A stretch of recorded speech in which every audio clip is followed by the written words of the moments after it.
Someone once commented that people shouldn't be called human beings; they should be called human doings, because we're always looking what we could do. We could do this, we could do that, we could achieve this, we could achieve that, and it's important once in a while just to stand back and remember that really we don't do anything. Everything that happens in the world is only solely what Hashem wants to happen. And as much as and harder we try, if we want to accomplish something which Hashem doesn't want us to do, then it will not happen. It will not happen at all. And it is true that there is a sugya of free choice, but even in free choice is within the parameters of Hashem's will being fulfilled in the world. The response to this is that at times we should just remind ourselves and be aware that while it's really, really important to do,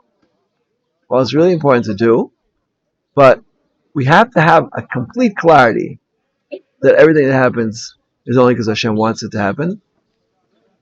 And the time we really achieve this is on Shabbos.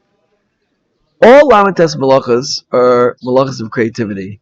And all week long we're creating. We're writing, we're building, we're cooking, we are lighting fires, putting out fires, whatever we might be doing. All of these Lamites Malachas, the 39 Malachas, represent the ways that Hashem has allowed us to change the world through human activity. And we're commanded. Sheishmam Tasa Malacha. We're commanded on 6 days of the week to do Malacha. We're commanded to be interactive in the world because that shows our true desire. It shows our true desire when we perform and we do. That is a revelation of what we want to happen.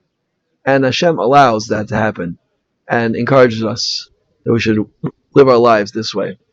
But once a week, we're told, stop doing all malacha. Stop being proactive and start being passive and just watching, sitting back and watching the world unfold. And this is perhaps why Shabbos is called an edus. It's called a testimony. On one hand, just keeping Shabbos is a testimony that Hashem created the world. And somebody who doesn't keep Shabbos has the status of a non-Jew. He's considered to be not Jewish because he is refusing, he is denying the possibility to give this edus, this testimony. But on another hand, by just standing back and watching and not being active with it, so we are taking on the role of aiding. An aid, a witness to somebody, who just stands and watches. And this is what we do on Shabbos. We just stand and watch the world unfold, and we don't take an active participation in creation when things are happening. This is our job on Shabbos. It's our job on Shabbos. It's our mind ship on Shabbos. To be passive, to be aidim, to witness what's going on. Right? As long as we're actively involved with it, we think that we are changing the world. We think that we are building the world. Right? When we stop doing malacha, we stop doing work on Shabbos, and we stand back, and we just look, and we see, and we watch, and we marvel at Hashem's infinite wisdom in the creation of the world, then we are, in fact, offering testimony.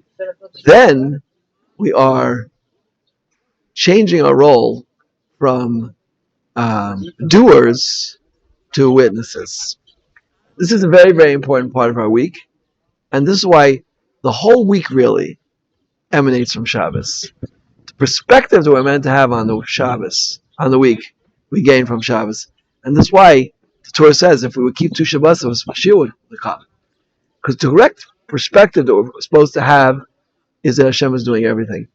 And as the Gemara at the end of Sotah says, Ein lanu lishon el v'nei shemayim. The more successful we are on Shabbos, internalizing this outlook and being witnesses and watching instead of doing, and taking a passive role and just witnessing Hashem's interaction with the world. So this will affect the coming week. And such a week lived properly is a week that Mashiach could come. This is what the Torah says. If we Klal Yisrael together as a whole would keep Tu Shabbos, if their mindset would be changed by this outlook, then Mashiach would come. This would be actualizing and living the perception that we have nothing to rely on except for Hashem. And this is our job on Shabbos, and our job the week after we've kept Shabbos properly, to do as such. Hashem should give us the greatest siyata d'shmaya to be successful in this endeavor, because it's not easy, and we should be zoichet to keep Shabbos properly, and then to keep the 6 days of Malacha properly, and to greet the Mashiach afterwards. Remain Kain Tiratzah.